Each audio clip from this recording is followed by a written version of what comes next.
नमस्कार दोस्तों, मैं अजिंक्य पाटिल आप सभी का स्वागत करता हूं हमारे अपने YouTube चैनल यंग सनातनी में। दोस्तों, क्या आपको पता है महाभारत के महापुरुषों में से वसुसेन किसका नाम था?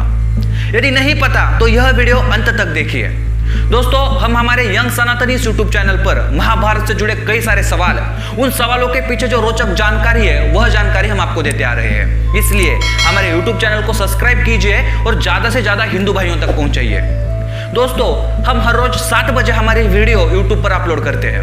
यदि 7 से 8 बजे तक यानी कि 1 घंटे के अंदर हमने पूछे 3 सवालों के यदि आपने सही जवाब दिए तो आपका नाम अगले वीडियो में विजय सदस्य के नाम पे लिया जाएगा। लेकिन दोस्तों, हमें क्या पता आपका नाम क्या है, इसीलिए सवालों के जवाब देते समय आपका नाम वहां पे लिखना भी ना भूलिए। तो दोस्तों, बिना किसी देर किए हुए हम हमारी यह वीडियो शुरू करते हैं। तो दोस्तों, वीडियो शुरू करने से पहले हमने कल आपको 3 सवाल पूछे थे। उन 3 सवालों के सही जवाब क्या है वह हम देखते हैं। तो हमारा कल का पहला सवाल था, वृकोदर किस वीर का नाम था?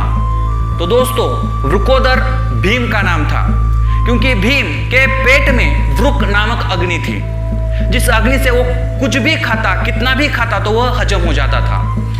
वृक उस अग्नि का नाम है, वह वृकोदर, उदर मतलब पेट, जिसके पेट में वृक नामक अग्नि है वह वृकोदर। इसी वजह से भीम को वृकोदर के नाम से भी हमारे महाभारत में जाना जाता है। कल का हमारा दूसरा सवाल था, गुड़ाकेश किस वीर का नाम था? दोस्तों, गुड़ाकेश अर्जुन को कहा जाता था, क्योंकि गुड़ा यानी निद्रा, गुड़ा के ऊपर जिसने नियंत्रण प्राप्त किया है, उसी वजह से मतलब निद्रा के ऊपर जिसने नियंत्रण प्राप्त किया है और वह कोई दूसरा वीर नहीं, वो अर्जुन था, जिसने निद्रा के ऊपर अपना वर्चस्व प्राप्त किया था।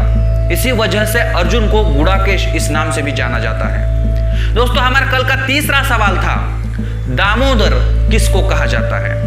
तो दोस्तों, उस सवाल का सही जवाब था, दामोदर भगवान श्री कृष्ण जी को कहा जाता है, क्योंकि जब बचपन में कृष्ण महाराज कहीं चोरी करके आते थे, माखन की चोरी करते थे, तो उस समय कई सारी गोपियां माता यशोदा के पास आकर कहती थी कि माते यशोदा माँ, अपने लाला को संभालो।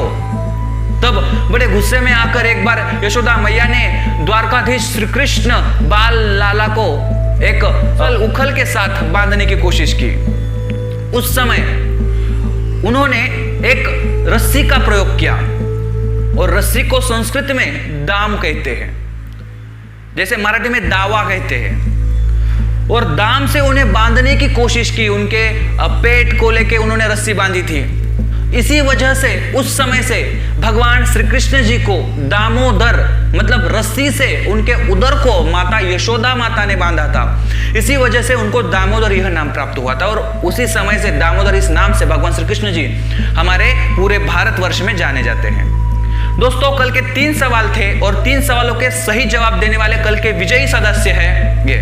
दोस्तों, यदि आपको भी लगता है कि इन विजयी सदस्यों के जगह पर आपका भी नाम हो, तो हमने पूछे 3 सवालों के 1 घंटे के अंदर सही जवाब दीजिए, तो आपका नाम भी अगले वाले वीडियो में विजयी सदस्य के तौर पर लिया जा सकता है।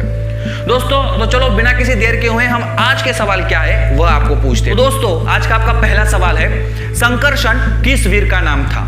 जिसके लिए आपको पर्याय दिए जाते हैं। आपका पहला पर्याय है कर्ण, दूसरा पर्याय है दुर्योधन, तीसरा पर्याय है बलराम, चौथा एवं अंतिम पर्याय है पितामह भीष्म। दोस्तों, इन 4 पर्यायों में से सही पर्याय का चुनाव कीजिए, और अगले वाले वीडियो में हम संकर्षण यह नाम उस वीर को क्यों प्राप्त हुआ इसके बारे में भी प्राथमिक जानकारी लेने वाले हैं। तो आज का आपका दूसरा सवाल है, चक्रपाणि किस वीर का नाम था? इसके लिए आपको पर्याय दिए जाते हैं। आपका पहला पर्याय है जरासंध, दूसरा पर्याय है अर्जुन, तीसरा पर्याय है श्री कृष्ण, चौथा एवं अंतिम पर्याय है शिशुपाल। दोस्तों, इन 4 पर्यायों में से सही पर्याय क्या है वह हमें कमेंट बॉक्स में बताइए।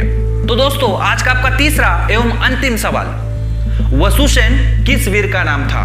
मतलब वसुसेन इस नाम से कौन से वीर को जाना जाता था? तो इसके लिए आपको पर्याय दिए जाते हैं। आपका पहला पर्याय है युधिष्ठिर, आपका दूसरा पर्याय है कर्ण, तीसरा पर्याय है भगवान श्री कृष्ण, चौथा एवं अंतिम पर्याय है अर्जुन। तो दोस्तों, इन 4 पर्यायों में से सही पर्याय का चुनाव कीजिए, कमेंट बॉक्स में बताइए। यदि हमने पूछे 3 सवालों के सही जवाब हमें कमेंट बॉक्स में बताए तो आपका नाम विजयी सदस्य के तौर पर अगली वीडियो में लिया जाएगा। तो दोस्तों आज के लिए इतना ही, और अगले वीडियो में हमें इन महापुरुषों को यह नाम क्यों प्राप्त हुए इसके बारे में प्राथमिक जानकारी भी देने वाले हैं। तो अगली वीडियो भी अवश्य देखिए।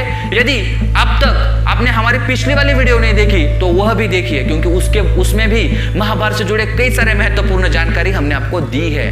तो दोस्तों आज के लिए इतना ही। जय हिंद राष्ट्र, वंदे मातरम, जय श्री कृष्णा।